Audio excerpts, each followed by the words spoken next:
The story begins with a team of mercenaries closing in on their target, an official named Serge, inside his own home. Serge fights back, taking down one of the attackers, but he's outnumbered. As he tries to escape, the mercenaries close in and shoot him with a tranquilizer dart. Just as they're about to capture him, something shocking happens. Serge's unconscious body is yanked into a nearby warehouse by an unknown figure. The mercenaries, now on high alert, cautiously enter the dark building. But before they can react, an unseen attacker ambushes them. To their disbelief, the mystery assailant is none other than Serge's own gardener. 6 hours earlier, the scene shifts to a minister's aide, who has been given a critical task, delivering a letter to the mercenary group. Everything seems fine until disaster strikes. He's involved in a sudden accident. Paramedics rush him to the hospital, and the letter falls into unexpected hands. Meanwhile, the leader of the mercenaries, Phoebus, is with his two trusted men, Moto and Ragnar. That's when he gets the news. The minister's aide has been in an accident. Soon after, a chilling order comes in from the minister himself. Eliminate 5 officials. One of them, Serge, back at Serge's home. He sits with his wife as she complains about their eldest daughter, Alice. She's been ignoring her younger sibling, spending all her time lost in singing in the garden. Serge brushes it off, saying Alice is just going through a phase. Then, a phone call changes everything. An old friend, a doctor, calls Serge with unsettling news. He was the one who treated the minister's aide after the accident, and found a letter in his possession. Inside, a hit list with 5 names. Serge's name is on it, but Serge doesn't realize the danger he's in. He assumes it's just another bureaucratic document. He has no idea what's coming next. While strolling in the garden, Alice accidentally catches a disturbing sight. Leo, the gardener, sharpening a knife. Instinctively, she pulls out her phone and records. But what shocks her even more is when Leo removes his shirt, revealing deep scars across his body. Before she can fully grasp what she's seeing, Leo suddenly appears right outside, making her heart pound in fear. Leo has been working for Serge's family for 6 months. But who is he really? Meanwhile, the doctor who reached out to Serge is in grave danger. Unaware that Phoebus and his 2 men are closing in, he's caught off guard when they burst in. Phoebus wastes no time. He interrogates the terrified doctor, demanding to know who else knows about the list. Trembling, the doctor confesses. He's only told one person, Serge. That's all Phoebus needs to hear. He orders his men, Ragnar and Moto, to kill the doctor and move out. The attack happens fast. Phoebus's mercenary team arrives at Serge's isolated home, surrounding it like hunters closing in on their prey. They take out the maid with a tranquilizer dart before storming inside. Alice barely has time to react before she, too, is hit with a dart and collapses. Hearing his daughter's muffled scream, Serge rushes out of the bathroom, throwing on a coat. He manages to take down one of the mercenaries, but he's quickly overpowered. Just as they're about to capture him, Leo strikes. Moving like a phantom, the gardener drags Serge to safety. The mercenaries cautiously advance, but Leo is ready. One by one, they fall, taken down with brutal precision. Meanwhile, Serge's wife hides their baby and crouches behind a closet, holding her breath. But the mercenaries find her. She fights back, but a dart to the neck sends her into unconsciousness. The team reports back to Phoebus. Serge has escaped with the gardener, and every man who tried to stop Leo is dead. Realizing they're up against more than just a frightened family, Phoebus issues new orders. Hold the house. He, Ragnar, and Moto will handle this personally. Deep underground, Serge jolts awake with a gasp. Leo has just given him an adrenaline shot. Disoriented, Serge panics, fearing his wife and children are dead. But Leo reassures him. The mercenaries likely just knocked him out and might be planning something worse. Desperate, Serge tries to call for help, but there's no signal. The mercenaries have cut off their connection to the outside world. Above them, Phoebus and his men arrive. The hunt isn't over. It's only just begun. Deep underground, Serge finally pieces it all together. The doctor's warning wasn't just paranoia, it was a death sentence. The list of officials, including him, weren't just random names. They were potential replacements for the minister. And to keep his power, the minister ordered them all to be eliminated. Realizing the danger, Serge turns to Leo in desperation. "Help me save my family," he pleads. Without hesitation, Leo agrees. They arm themselves with whatever weapons they can find and slip outside, moving cautiously. Nearby, Phoebus and his mercenaries patrol the area. Leo suddenly stops. His carefully nurtured plants are being trampled by the mercenaries. A flicker of rage crosses his face. He acts fast, taking down several of them with deadly precision. Then, using a wire, he silently drags another into the shadows. Meanwhile, Ragnar senses something is off. His eyes narrow as he spots a small boat speeding away in the distance. Certain that Serge and Leo are escaping, he alerts Phoebus, who immediately orders a chase. But it's a trick. Serge and Leo are still here. Serge instructs Leo to guard the side door while he searches for a way out. As he moves through the rooms, he stumbles upon a shocking sight. A baby hidden in a ventilation shaft, peacefully asleep with headphones playing soft music. Before he can react, 2 mercenaries burst in. But just in time, Leo appears and takes him down effortlessly. Then Ragnar storms in. A brutal fight breaks out. In the chaos, the baby suddenly spits up on Ragnar, distracting him for just a second. It's all Leo needs. With expert aim, he hurls a knife straight at him. "Go! Now!" Leo shouts, pushing Serge toward the exit before more mercenaries arrive. They retreat to a backyard storage shed, but Serge feels hopeless. There's no way out. But then, Leo reveals a hidden door leading to an underground tunnel. Shocked, Serge turns to him. "How do you know this?" Leo hesitates, then finally reveals the truth. "Because this house used to belong to my father. Before it was taken and sold to you, the mercenaries sent to chase the decoy boat returned empty-handed. They report to Phoebus that the boat was empty, just a distraction. 15 minutes later, Ragnar, somehow still alive after the earlier encounter, stumbles back to Phoebus, covered in dirt and grime. Disgusted, Phoebus orders him to clean up. Once Ragnar is presentable, Phoebus commands his men to find Serge and Leo. Meanwhile, Leo and Serge hide in a secret tunnel. The baby needs a diaper change, but they have no supplies. Thinking fast, Leo asks Serge for his coat and begins cutting it into makeshift diapers.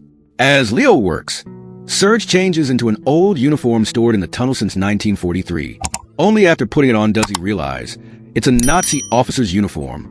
Shocked, he realizes the truth. Leo's father was once a high-ranking Nazi.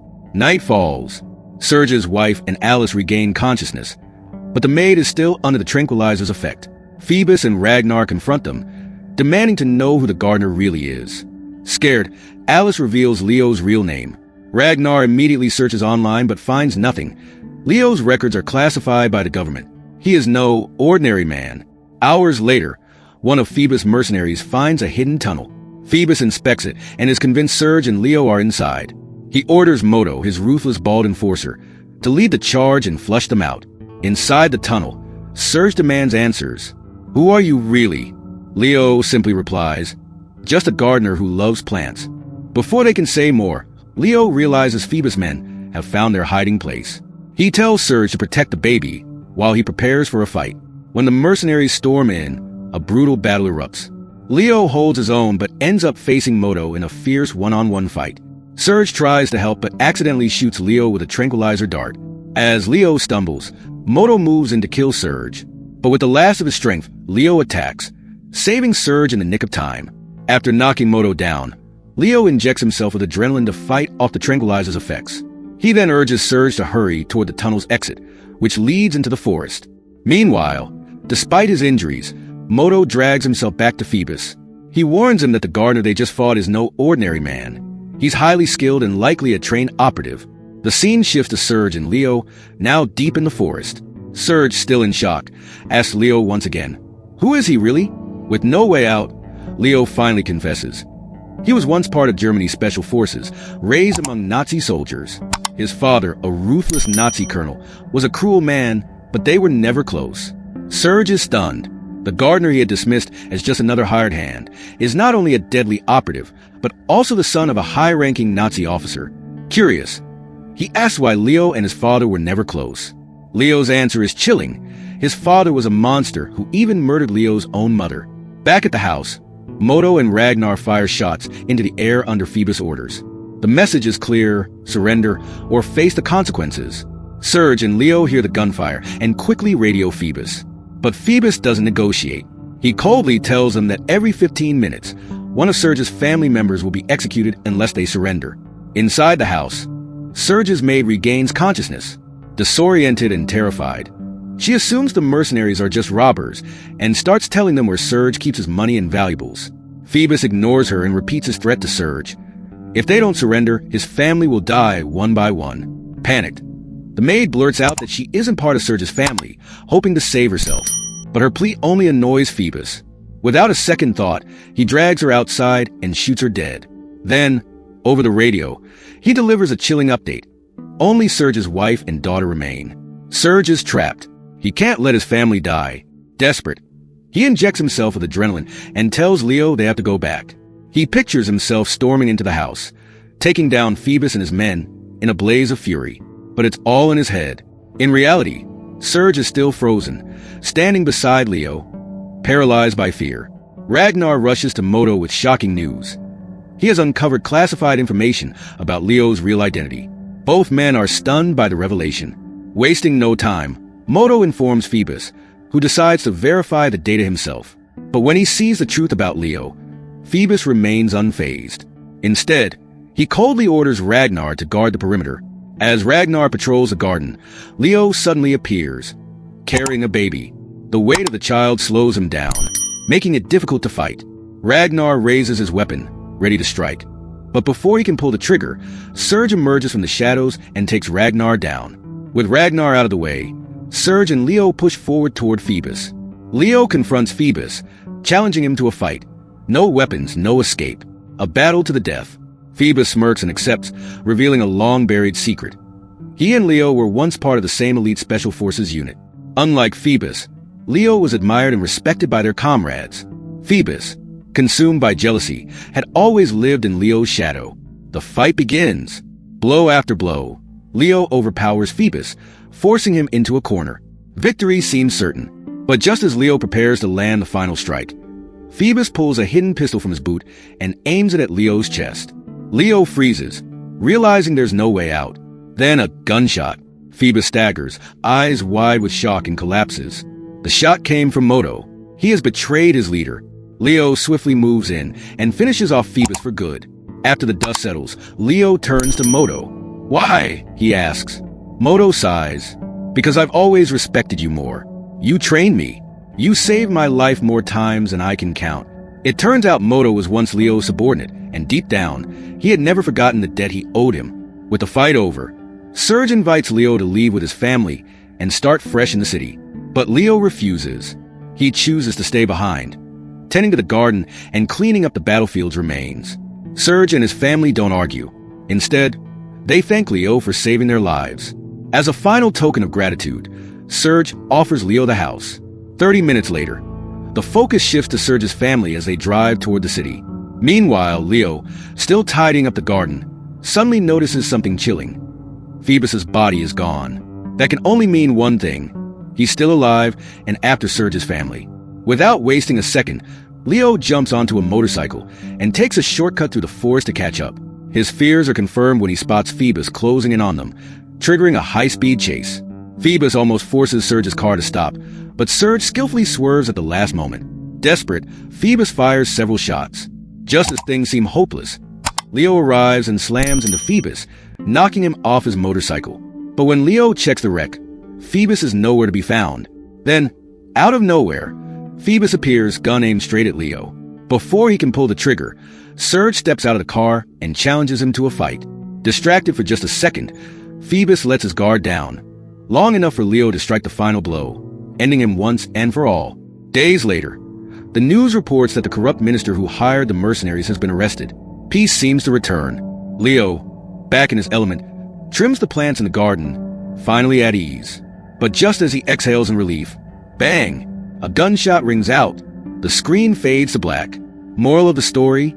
If your gardener has more scars than your kitchen knives, don't ask too many questions. Just let him do his job. And for the love of all things green, don't step on his plants.